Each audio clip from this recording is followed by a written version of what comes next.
Mac Mackenzie, a former cop turned private investigator in St. Paul, Minnesota, gets a call from a woman named Gwen. She's looking for her estranged daughter, Jamie, who has been missing for 7 years. Jamie's younger sister is sick with leukemia, and she needs a bone marrow transplant. Gwen believes that Jamie is the only match and that the girl's disappearance is linked to something deeper. Mac is asked to find Jamie and bring her back. Despite his initial reluctance to take the case, Mac agrees. He's intrigued by the mystery surrounding Jamie's disappearance. From the start, Mac's instincts tell him this is more than just a missing persons case, it's connected to something much bigger.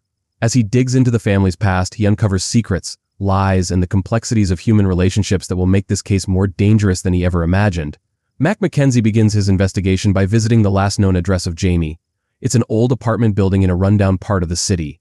The landlord, an unhelpful and grumpy man, doesn't have much information but hints that Jamie left in a hurry.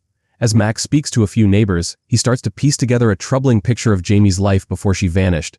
Some claim she was involved in a troubled relationship, and others mention her mysterious behavior right before disappearing. Mac follows a trail of old phone records, reaching out to people who might have known Jamie. With each step, he learns that she had been running from something, perhaps someone.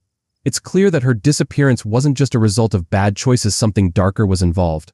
Mac feels the weight of the case grow heavier, knowing that finding Jamie is the first step in uncovering what's truly been going on in her life. Mac Mackenzie's search for Jamie deepens as he meets more people from her past. He tracks down an old acquaintance of hers, a man named Rick, who reveals more about Jamie's troubled relationship with a man named Tony. Rick isn't too forthcoming, but it's clear that Tony may have played a role in Jamie's disappearance. The more Mac learns, the more questions arise. Mac visits the police station to pull any old reports or leads on Jamie's case, but he runs into resistance from the authorities. They seem uninterested in reopening a case that's been closed for years, and Mac gets the feeling that there's something the cops aren't telling him. Despite the pushback, Mac persists, determined to find out what happened to Jamie and why she disappeared so suddenly. Mac continues to follow the trail that Jamie left behind, and his next lead takes him to a local bar.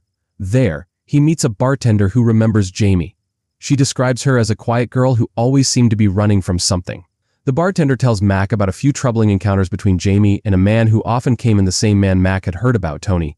However, the bartender doesn't know much more, except that Jamie had recently started looking over her shoulder like she feared someone. Feeling like he's starting to connect the dots, Mac digs further into Tony's background. He discovers that Tony has a criminal record, but nothing that seems to directly link him to Jamie's disappearance.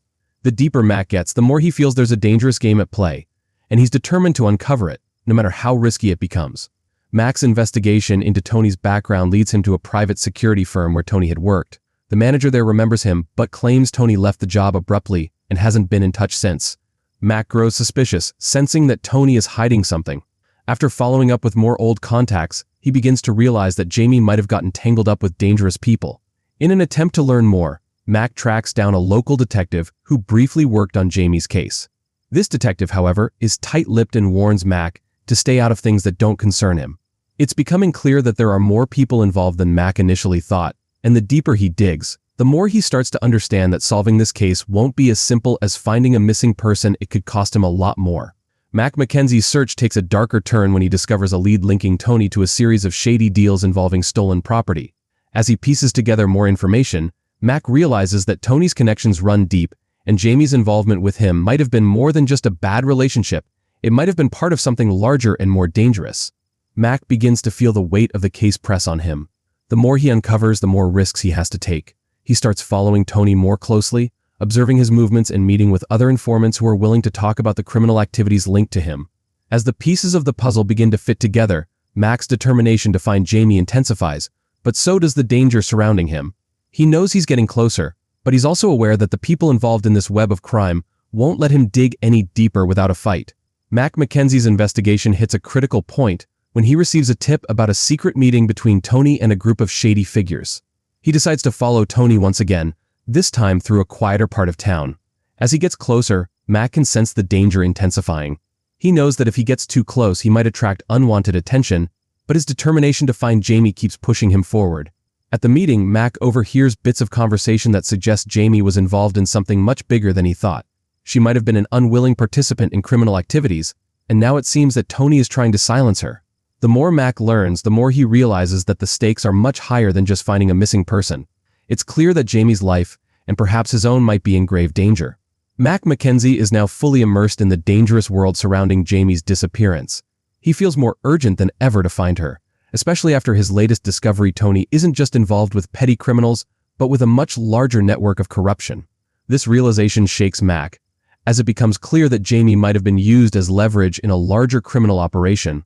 Mac's investigation leads him to a series of old, abandoned warehouses, a place where many criminals do business under the radar.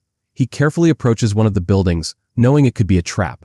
His instincts scream that he's getting closer to uncovering the truth about what happened to Jamie. But now, the stakes are personal. The more Mac learns, the more he risks becoming a target himself. The question is, can he find Jamie before those behind her disappearance find him?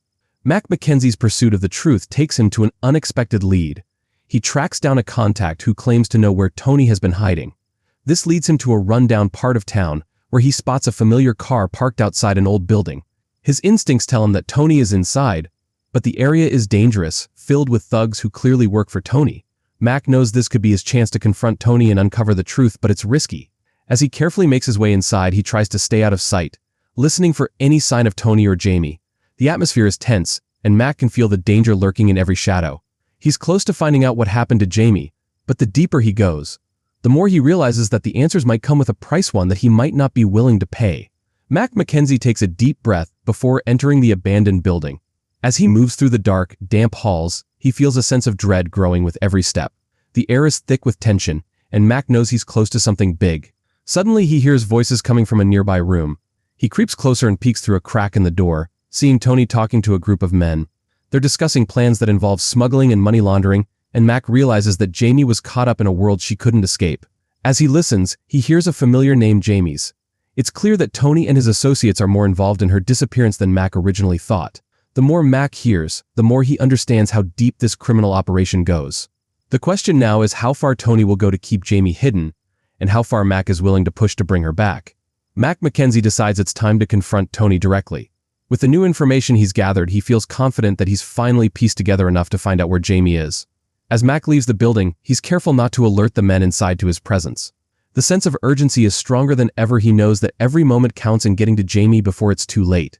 Once outside, Mac makes a phone call to a trusted informant, hoping to get more details about Tony's next move. The informant, however, warns him that Tony is likely aware that someone is investigating him. It's a race against time now. Mac prepares himself for whatever confrontation lies ahead, knowing that finding Jamie might come with high personal risk. As he gears up for what could be the final leg of his search, Mac's determination to bring Jamie home only grows stronger. Mac Mackenzie, feeling the weight of the case on his shoulders, prepares for a dangerous confrontation with Tony. After gathering everything he knows about Tony's operation and his connections, Mac believes he's finally closing in on where Jamie is being held. The risk of walking into a trap is high, but Mac knows he can't back down now. He arrives at an old industrial building, a place that has been the center of Tony's illicit activities. As he enters, he notices the security is tight, and his instincts tell him that Tony expects him. Still, Mac pushes forward, determined to confront Tony and finally find Jamie. With every step, the tension rises. It's clear that whatever happens next will be a turning point in the case, and Mac can only hope he's prepared for what lies ahead. Mac Mackenzie steps into the dimly lit building, his heart pounding in his chest. The air is thick with tension as he moves carefully through the abandoned hallways, every creak of the floorboards making him more alert. He knows Tony won't be far, and Mac is prepared for a confrontation. He hears voices ahead, low and tense, and he cautiously approaches, trying to stay hidden. As he gets closer, Mac catches sight of Tony, surrounded by a few of his men. The conversation is heated, and Mac listens in, hearing Tony talk about finalizing a dangerous deal. It's clear now Jamie's life is still hanging in the balance, and the deal Tony is making could be the final step in sealing her fate. Mac weighs his options. He could go in guns blazing or try to get more information without revealing himself. But whatever choice he makes, he knows this is the moment he's been building up to. Mac Mackenzie decides it's time to make his move. He knows he's been following Tony for too long, and the situation is too dangerous to wait any longer.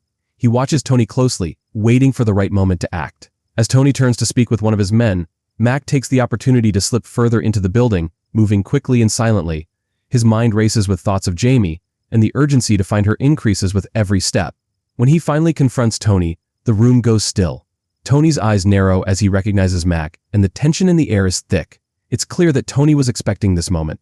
Words are exchanged, and the confrontation quickly escalates into a standoff. Mac demands to know where Jamie is, but Tony only smirks, refusing to give him any answers. As the situation grows more volatile, Mac realizes that the answers he's seeking won't come easily, and that he'll have to push even harder to get